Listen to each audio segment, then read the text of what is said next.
Les secrets ne meurent jamais, ils attendent juste le bon moment pour émerger. Gabriel Garcia Marquez. Je m'appelle Sophie. Ce qui vous arrive dans la vie vous façonne, mais parfois, un seul événement peut tout bouleverser. Je me souviens du jour où mon mari m'a jetée dehors, en pleine colère. Ce jour-là, il ne savait pas que j'avais caché quelque chose de précieux à l'abri des regards, un trésor que personne, pas même lui, n'aurait jamais imaginé. C'est l'histoire d'un secret, d'un mariage brisé, et d'une vie en reconstruction. Mais avant de plonger dans cette histoire, dites-nous dans les commentaires d'où vous nous regardez. Et si cette histoire résonne en vous, n'oubliez pas de vous abonner, car l'histoire de demain sera encore plus surprenante. J'ai hâte de la partager avec vous. Le jour de cette dispute, je n'étais pas préparée à ce qui allait se passer. Ce n'était pas la première fois que nous nous disputions, loin de là. Mais cette fois, c'était différent. Ce jour-là, je suis rentrée chez moi après une journée longue et épuisante. Je pensais simplement me reposer, mais, en arrivant dans le salon, je l'ai vu. Il était là, avec un regard que je n'avais jamais vu auparavant. La colère dans ses yeux était comme un feu dévorant tout sur son passage. C'était comme si chaque cellule de son être était remplie de rage. Je savais que quelque chose n'allait pas, mais je n'étais pas prête à l'intensité de ce qui allait suivre. Il m'a accusée, sans même me laisser le temps de répondre, de quelque chose que je n'avais même pas encore fait. Il se croyait tout savoir, mais il n'avait aucune idée de ce que j'avais caché. La confrontation que j'avais redoutée depuis si longtemps était enfin arrivée. Mais alors que tout se déroulait, une vérité que je ne voulais pas affronter se révéla.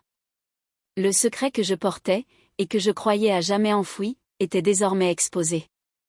La colère de Marc m'a frappé comme un coup de marteau, et en un instant, tout s'est effondré autour de moi. Je n'étais plus la femme qu'il aimait. J'étais celle qu'il haïssait, celle qu'il rejetait. C'était la fin de tout. Les mots ont un pouvoir incroyable de détruire ou de guérir. Quand nous les utilisons, nous devons toujours être conscients de leur poids. J.K. Rowling. Je n'avais jamais imaginé que ce jour-là serait le dernier où je franchirais la porte de chez moi avec l'intention de revenir. Mais alors que Marc se tenait devant moi, son regard rempli de colère, je savais que tout était terminé. « Va-t'en » m'a-t-il dit, ses mots tranchants comme des lames de couteau. « Je ne veux plus te voir ici. » Il ne savait rien de ce que j'avais gardé secret, de ce que j'avais caché à l'abri des regards, dans une boîte verrouillée dans mon cœur. Et, en cette minute fatidique, je savais que je perdais bien plus que simplement une maison. Je perdais la personne que j'avais été, la vie que j'avais construite. Le bruit de la porte qui se fermait derrière moi fut un choc. J'étais dehors, sans repère, sans place. Le monde semblait s'effondrer autour de moi. Mais, dans ce tourbillon de confusion, une pensée traversa mon esprit. Il ne savait rien. Aucun des deux ne savait. Ce secret que j'avais gardé pour moi, ce trésor caché, allait-il maintenant me définir? J'avais peur de la vérité, mais plus encore de la façon dont elle allait me changer.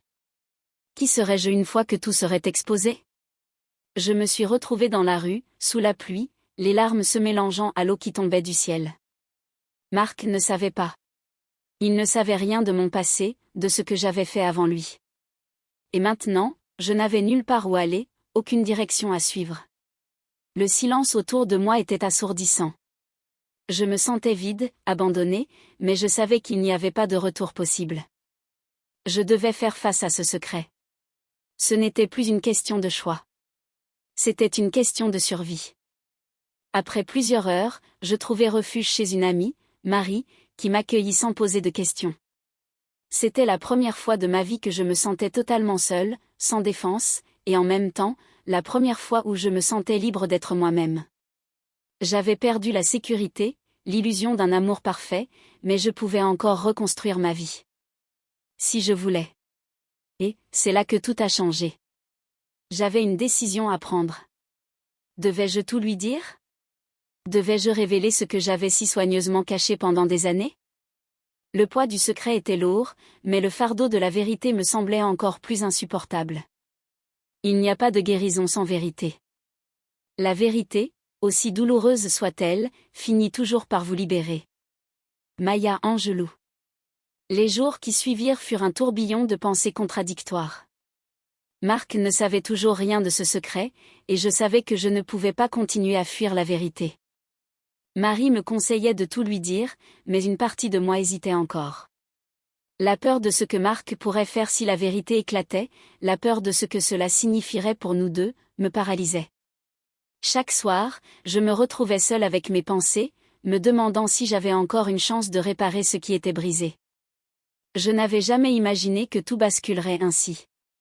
Comment avais-je pu en arriver là? Marc avait toujours été mon roc, l'homme que j'avais choisi de suivre, d'aimer. Mais tout ce que j'avais mis de côté, tout ce que j'avais gardé secret, était désormais au bord de l'effondrement. Il y avait tellement de choses à dire, des vérités cachées derrière des mensonges et des silences. Je n'avais plus la force de porter tout cela seul. Un soir, je pris une grande inspiration et décidai de lui écrire. Une lettre. J'y écrivis tout ce que j'avais refoulé pendant toutes ces années. Ce secret que j'avais gardé depuis si longtemps, ce secret qui m'avait faite et détruite, en même temps. Je lui écrivis la vérité, tout simplement. Marc méritait de savoir. Le lendemain, je laissai la lettre sur la table de la cuisine, là où il ne pourrait pas la manquer. Puis, je partis pour un moment, le cœur battant, en attendant de savoir ce qu'il en penserait. Chaque minute d'attente semblait durer une éternité. Finalement, je rentrai chez moi, et je le vis là, assis à la table, la lettre entre les mains. Il ne disait rien. Son visage était impassible, comme si la vérité l'avait figé sur place. « Pourquoi, Sophie » dit-il enfin, sa voix faible, brisée. « Pourquoi ne m'as-tu pas tout dit avant ?» Je le regardai, et dans ses yeux, je vis la douleur de l'incompréhension. Tout ce que j'avais caché pendant tant d'années se reflétait dans son regard.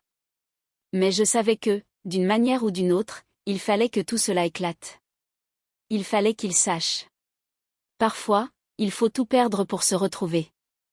Georges R.R. Martin. Le silence entre nous était devenu insupportable. Marc me regardait, ses yeux pleins de confusion et de douleur. Chaque seconde semblait durer une éternité. Je pouvais presque sentir l'air autour de nous se densifier, chargé de cette vérité que nous ne pouvions plus ignorer. Mais il ne disait rien. Son silence, bien plus lourd que les mots, m'étouffait. Je savais que cette conversation allait tout changer, mais je ne savais pas comment. Je n'étais pas prête à voir son visage se décomposer sous le poids de la révélation. Le secret que je gardais, celui qui m'avait suivi comme une ombre, allait enfin être exposé. Mais était-ce ce que je voulais vraiment? Est-ce que j'étais prête à tout sacrifier pour libérer ce fardeau? Finalement, Marc brisa le silence. « Pourquoi ne m'as-tu pas tout dit avant, Sophie? Pourquoi avoir caché ça pendant si longtemps » demanda-t-il, sa voix brisée par l'incompréhension. Je le regardai dans les yeux, essayant de trouver les mots justes. Mais tout ce que je ressentais, c'était un mélange de honte et de regret. Je savais qu'il avait raison. Je l'avais trompé, non pas avec quelqu'un d'autre, mais avec ma propre vérité. Et maintenant, je devais lui expliquer. « Marc, je t'aime. Je t'ai toujours aimé, mais il y a des choses dans ma vie que j'ai enfouies tellement profondément que je n'ai jamais osé les affronter. Ce secret que je porte, c'est quelque chose que j'ai fait avant de te rencontrer, quelque chose qui me hante encore aujourd'hui. » Je pris une profonde inspiration, rassemblant tout mon courage. Avant de te rencontrer, j'ai pris une décision. Une décision que je regrette, mais une décision que je n'ai jamais pu effacer. J'ai fait un choix qui m'a changé à jamais. Et je ne voulais pas que tu saches, parce que je pensais que ça nous détruirait. Je sentais ses yeux sur moi, mais je n'osais pas lever la tête. Marc attendait, mais je savais qu'il ne pourrait jamais comprendre ce que j'avais fait, ce que j'avais caché, même si je lui expliquais. Puis, il se leva lentement, s'éloignant de moi. Il n'avait pas besoin de me dire qu'il était choqué. Son silence en disait bien plus que tout discours. Les gens changent, mais parfois, la vérité reste la même. Paulo Coelho. Le regard de Marc m'assommait. Il s'était éloigné de moi, traversant le salon, sa respiration forte, et je pouvais sentir la tension qu'il dégageait. J'avais enfin dit la vérité, mais cela avait fait exploser tout ce que nous avions construit ensemble. Son silence me frappait plus que n'importe quelle explosion. Il était là, juste devant moi, mais à des années-lumière, dans un monde où il ne savait plus qui j'étais. Je voulais m'approcher, lui dire que j'étais désolée, que je ne savais même pas pourquoi je n'avais pas été honnête avec lui plus tôt. Mais tout ce que j'avais fait jusqu'à ce moment-là semblait avoir été en vain. Il avait l'air si loin, comme si le fossé entre nous était désormais trop large pour le combler. Sophie. Sa voix était faible, cassée, comme si chaque mot était un effort. Tu m'as menti pendant tout ce temps. Tu as fait passer ton secret avant notre mariage, avant moi. Ces paroles me transperçaient comme des poignards. Ce n'était pas de la haine dans sa voix, mais une profonde déception, et cette déception me brisait. J'avais espéré que, d'une manière ou d'une autre, il comprendrait, qu'il m'accepterait malgré mes erreurs. Mais là, je voyais la réalité en face, il ne pouvait pas. Pas maintenant. Je pris une profonde inspiration, essayant de calmer la douleur qui montait en moi. Je m'avançais lentement, mais chaque pas me semblait insurmontable. Puis, je parlais, d'une voix presque inaudible. Je ne voulais pas te faire du mal, Marc. Je pensais que ce secret me protégerait. Je pensais qu'il allait nous permettre de continuer à avancer, sans que tu sois blessé par mon passé. Il me regarda, et dans son regard, je vis cette lueur de colère, mais aussi de tristesse. Je savais que rien de ce que je pouvais dire ne changerait la façon dont il me voyait désormais. Il m'avait vue comme une femme fiable, et je venais de briser cette image. Je suis désolée, soufflai-je, les larmes roulant sur mes joues. Je suis tellement désolée. Il se tourna, regardant par la fenêtre, comme s'il cherchait une réponse là où il n'y en avait pas. Puis, il murmura presque pour lui-même, mais je l'entendis parfaitement. Comment pourrais-je te pardonner après tout ça, Sophie ? Le silence qui suivit était plus lourd que jamais. Je savais qu'à cet instant précis, rien n'était plus pareil. Le cœur a ses raisons que la raison ignore. Blaise Pascal. Le silence entre Marc et moi était devenu insupportable. Nous nous faisions face, mais la distance entre nous était infinie. Il n'y avait plus de mots pour combler ce vide, aucun d'entre eux n'était suffisant. J'avais espéré qu'une fois la vérité révélée, un soulagement viendrait, mais tout ce que j'avais ressenti était un poids plus lourd, l'étau se resserrant autour de moi. Je savais que ce que j'avais fait était irréparable.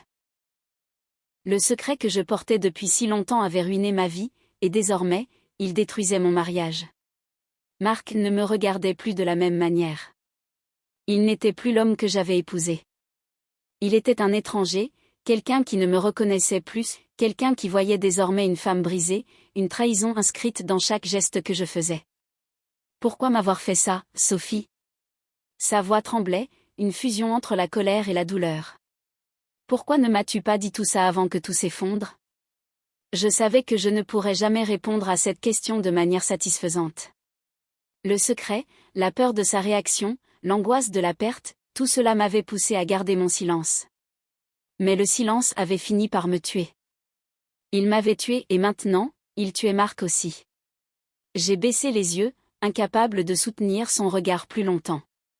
Mes mains tremblaient, et pour la première fois depuis des années, je me suis sentie totalement vulnérable.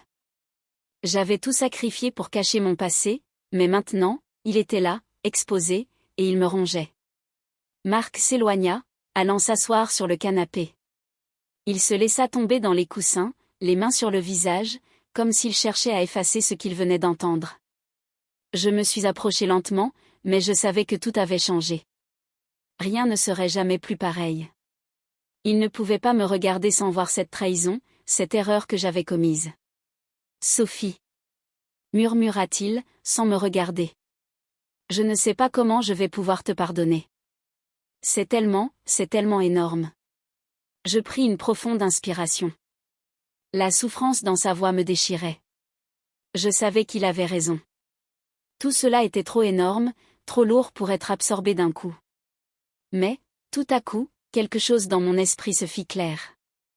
Je pouvais choisir. Je pouvais choisir de m'effondrer sous la pression, ou je pouvais choisir de me relever et de faire face à la réalité. Il ne savait pas tout. Il ne savait pas pour le vrai trésor que j'avais caché. Et c'était peut-être le moment de lui dire. Peut-être que tout cela devait être dit, tout de suite, pour qu'il puisse comprendre enfin ce que j'avais fait, et pourquoi. Les erreurs du passé ne doivent pas définir notre avenir, mais parfois, elles nous rappellent à quel point nous sommes fragiles. Haruki Murakami. Je pouvais voir le poids de la confusion et de la douleur sur le visage de Mark, mais je savais que le silence entre nous n'allait jamais nous permettre d'avancer. Il fallait que je parle, que je dise la vérité, même si j'étais terrifiée par ce que cela pourrait signifier pour notre avenir. Le secret que j'avais caché si longtemps était bien plus que de simples erreurs du passé, c'était un fardeau que je portais depuis des années, et Mark méritait de savoir tout cela. Je pris une profonde inspiration, le cœur battant la chamade. Je savais que ce moment allait tout changer. Je me suis approchée du canapé où Mark était assis, les yeux fixés sur le vide. Il m'avait dit qu'il ne savait pas comment il pourrait me pardonner, mais en réalité, il ne savait même pas encore ce que j'avais à lui dire. Il pensait tout savoir, mais il ignorait l'essentiel. « Mark, il y a quelque chose que tu ne sais pas encore, dis-je enfin, ma voix tremblante. Ce que je t'ai caché n'est pas simplement une erreur, c'est bien plus que ça. Il y a une partie de moi, un aspect de mon passé, que je n'ai jamais osé te révéler. Un secret que j'ai porté seul, pensant que je pouvais tout contrôler, mais aujourd'hui je comprends que je n'ai pas su le faire. » Je marquai une pause, cherchant mes mots, mes émotions se mélangeant dans un tourbillon de confusion. Avant que nous nous rencontrions, avant tout ça, j'ai fait une chose qui m'a changé à jamais. Et j'ai cru qu'en te cachant cela, en te protégeant de cette vérité, je nous épargnerais la souffrance. Mais je me suis trompée. Je baissai les yeux, l'angoisse serrant ma poitrine. Il y avait un lourd silence, et j'avais l'impression que tout était suspendu, comme si le temps s'était arrêté. Mark ne bougeait pas, mais je pouvais sentir qu'il attendait une réponse, une explication, mais je savais qu'aucune explication ne pourrait jamais revenir en arrière. Je me tenais là, le cœur battant, consciente de l'ampleur de ce que je venais de révéler. Mark n'était pas seulement confronté à un secret que j'avais gardé, mais aussi à la réalité de ce que ce secret signifiait pour nous. Était-ce la fin de notre histoire? Ou pouvait-il encore y avoir une chance de reconstruire ce qui avait été brisé? Parfois, il est plus facile de vivre avec un mensonge que d'affronter la vérité. John Green. Le silence qui suivit mes paroles semblait durer une éternité. Mark ne disait rien, mais je pouvais voir l'incompréhension, la douleur et la déception se lire sur son visage. C'était comme si le sol se dérobait sous mes pieds, comme si je m'étais laissé emporter par la vague de mes propres secrets, sans jamais réellement comprendre jusqu'où cela allait nous mener. Je savais qu'il avait besoin de temps pour assimiler tout cela, mais je ne savais pas s'il serait capable de me pardonner. Mark était un homme fier, et l'idée qu'il ait été trahi, non pas par une infidélité, mais par mon passé, le détruisait plus que je n'aurais pu l'imaginer. Le fardeau de cette vérité m'écrasait à chaque instant, et je sentais mes forces m'abandonner. Ce n'était pas ce que j'avais prévu, pas ce que j'avais espéré. Je ne sais même pas si je peux continuer à vivre avec ça, murmura-t-il, sa voix brisée par la douleur. Ces mots me frappèrent comme des vagues déchaînées, et je me sentis perdue, comme si j'étais à la dérive dans un océan d'incertitude. Je voulais répondre, lui dire que j'étais désolée, que j'avais agi par peur, que je ne voulais que le protéger. Mais tout cela semblait dérisoire face à la réalité de ce que j'avais fait. La vérité, aussi douloureuse soit-elle, était désormais là, entre nous. Nous ne pouvions plus la fuir. Mark avait raison, nous ne pouvions plus avancer dans cette relation sans affronter pleinement ce qui avait été caché. Je me levai lentement, mes jambes tremblantes sous le poids de ce qui venait de se passer.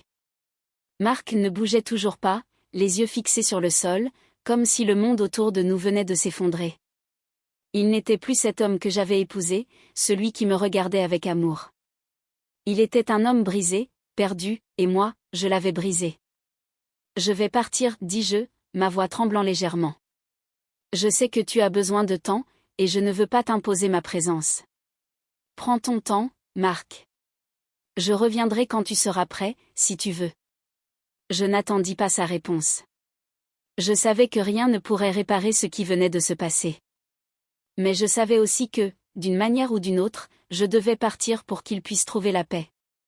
Et peut-être, à un moment donné, pour que nous puissions, à nouveau, nous retrouver.